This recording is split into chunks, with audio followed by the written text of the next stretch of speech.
Guys, so we've got the magnetometer set up to monitor the magnetosphere. It's in its casing. At the moment it's got the serial lead plugged in to the computer.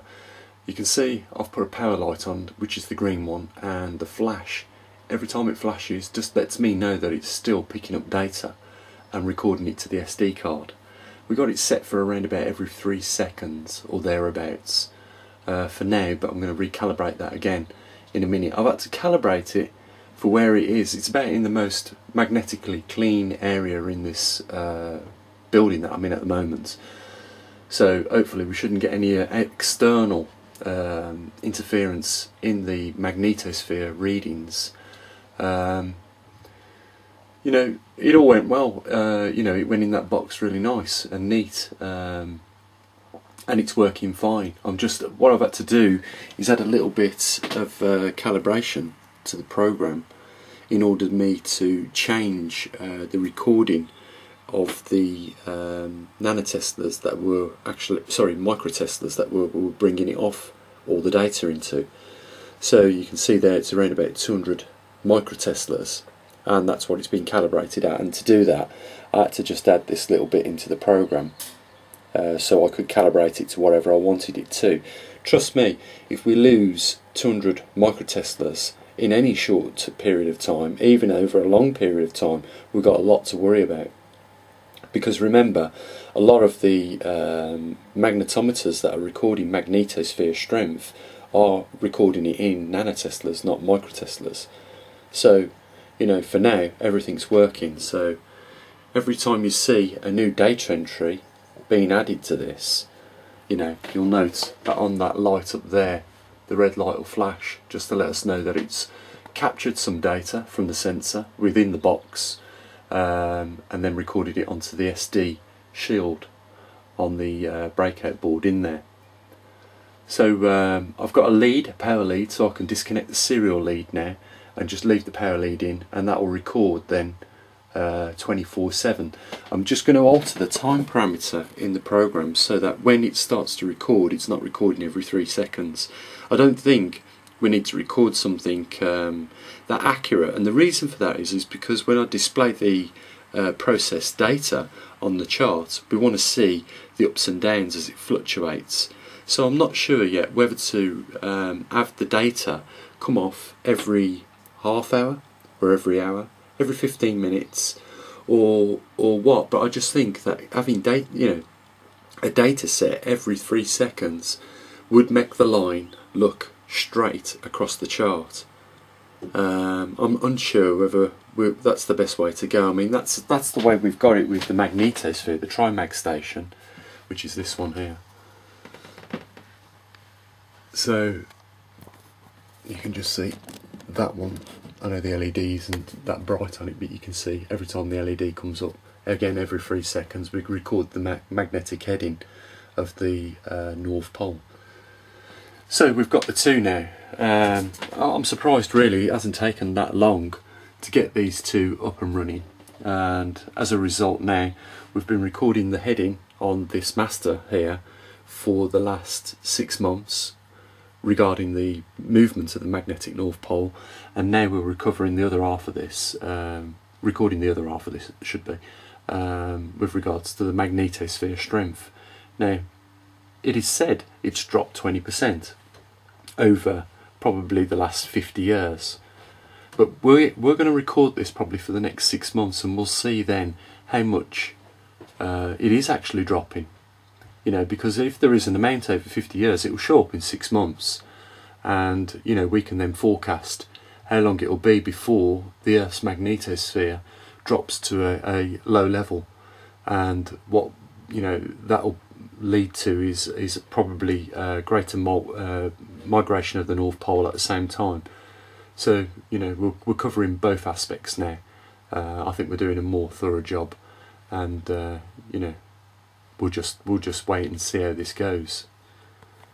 So we've taken out the serial lead, we've connected it up to its permanent power supply now, and I calibrated it at every 15 minutes to give us one reading. So that's 4 an hour. It'll do that 24 hours a day, 7 days a week, 365 days a year. and you know, we'll graph it probably once every month, the same as we do with the Trimag down there. Going on to the other project, we've got the cloud chamber, so that we can see cosmic particles and other subatomic particles. We've had the clear tank came through. It's made out of acrylic or plastic, but it was better than the one I'd got. This one I was thinking about using, but as you can see, it's scratched and it's knocked about. It's, you know, it doesn't cost a lot really to get a better one. You can see we've got a configuration of 8 Peltier elements. When they're connected up, there's 4 on the top and 4 below that, so the ones below it will be calling the hot side of the Peltier as it goes down lower. I'm hoping to get this around minus 30 degrees at the base of the cloud chamber. I've had the isopropyl alcohol come. We've got some carbon fibre to wrap the base unit all in. But now the other thing I was looking at was a power supply for this, and we had a couple of problems with that. We need variable powers. We need a different power source for the LEDs. We need a different power source for the CPU fans underneath the heatsink, and we also need quite a bit of ampage to run all the Peltier elements. There's 8 in total, so you know, each consume around about 2 to 6 amps each. So you know, what I thought, rather than build the power supply myself to run all these individual things, is just buy a power source. It'd be much cheaper. What I went for is an AC Bell computer power source, because you know, on the power source of computers, you know, it's got a lot of break off. It's got 3.3 volts, which is perfect for running the LEDs in the bottom of the cloud chamber. It's also got 12 volts. I think it goes up to about 18 amps, which might be sufficient enough to get those Peltier elements down to about 30 degrees. I have seen some great results where people have got these Peltier elements down to minus 50. The other thing I'm looking at is the different heat sinks. Now, obviously, to achieve better results, i.e., you know, in this case we want you know, around about minus 30, I don't think we're going to just do it with heat sinks and CPU fans calling the heat sinks down, which in turn call the Peltier elements down. So I'm thinking perhaps of a thermal block, and we'll run some fluid through the thermal block. That will call the Peltiers down, and we'll have the heat sink on perhaps a radiator where the thermal fluid goes through it and then cools it down. That just means we're going to you know, shuffle things around, but I'm thinking as I go along with all this. So I'm waiting for the power supply so we can run some tests on these Peltiers. So as soon as the power supply comes, you know, we'll see what sort of temperatures we're getting down to with the you know, the contactless thermometer. We've also got the thermal grease, which is what you need when you start putting all these things together. You know, the Peltier elements on top of each other. You need a good contact between the two, so it draws the heat away from the upper Peltier set. And also, you know, we'll need the thermal grease in between the water block as well. So what I'm trying to do is you know, get the best result I can, you know, and also on budget as best as I can, as I always do, guys, as you know.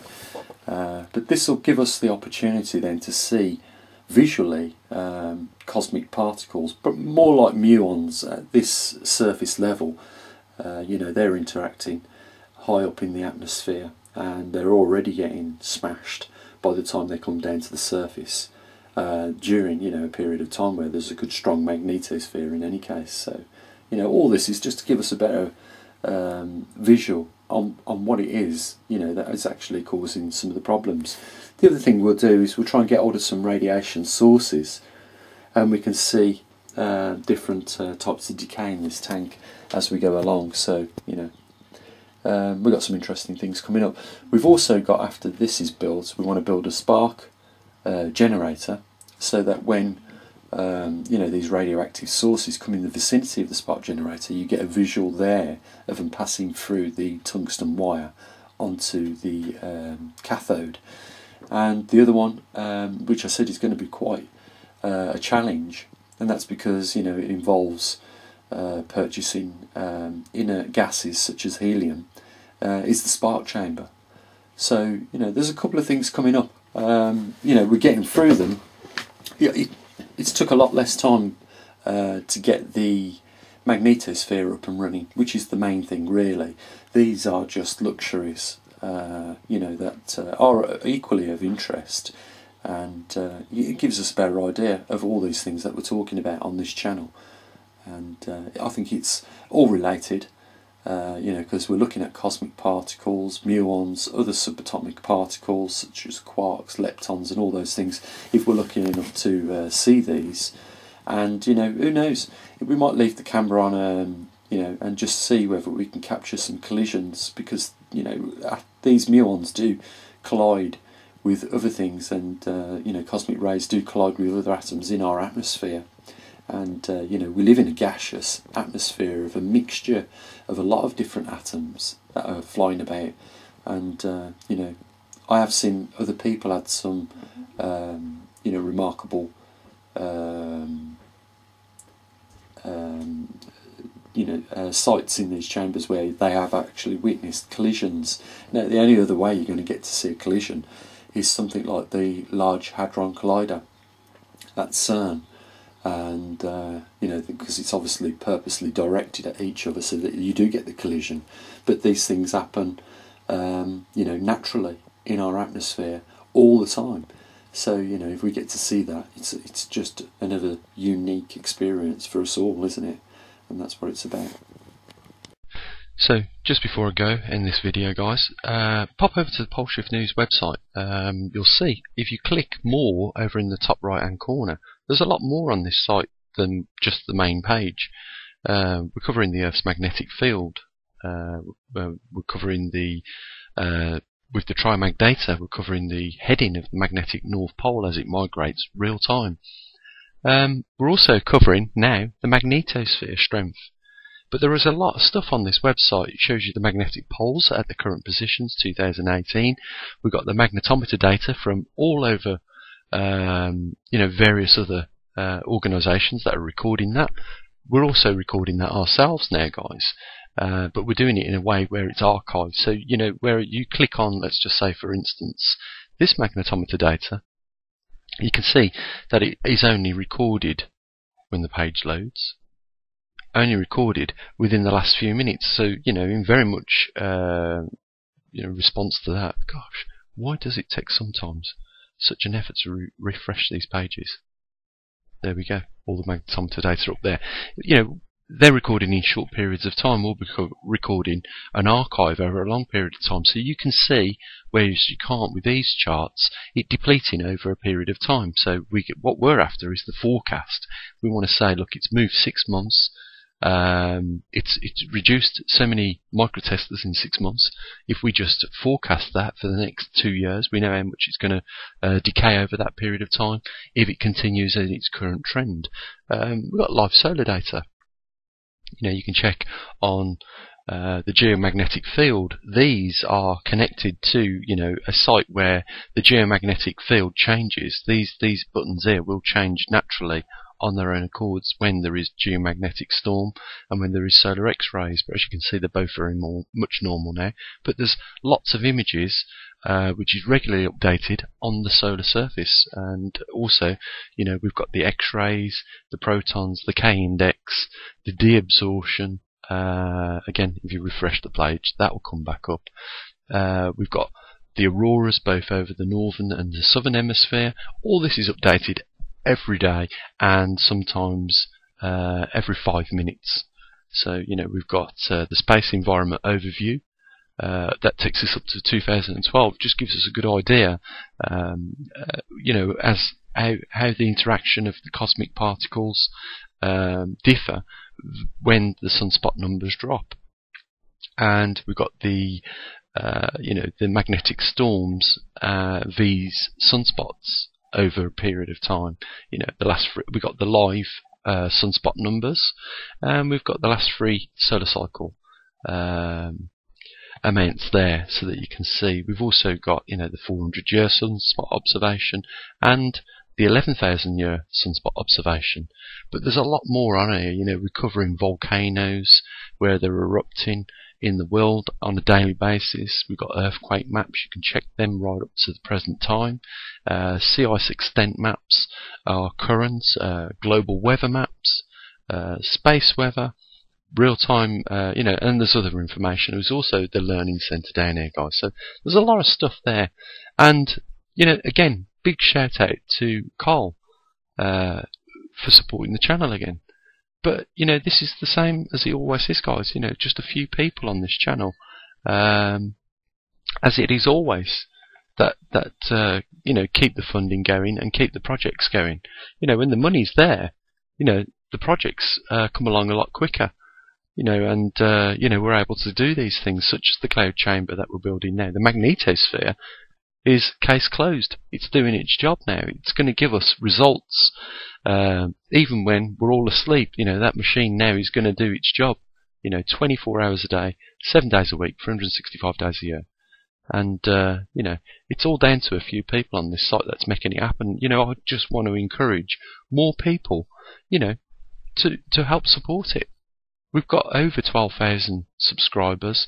I know that 300 of those subscribers over the last 2 weeks are new subscribers.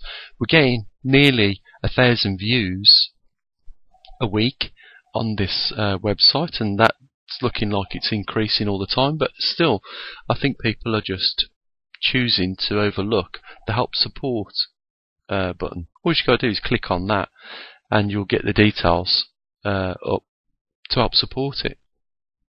You know, it's not like, you know, it's a rare thing these days where, you know, people aren't making payments online for various things that they need. You know, it's everyday accounts. I use online payments all the time. Trust me, they are secure.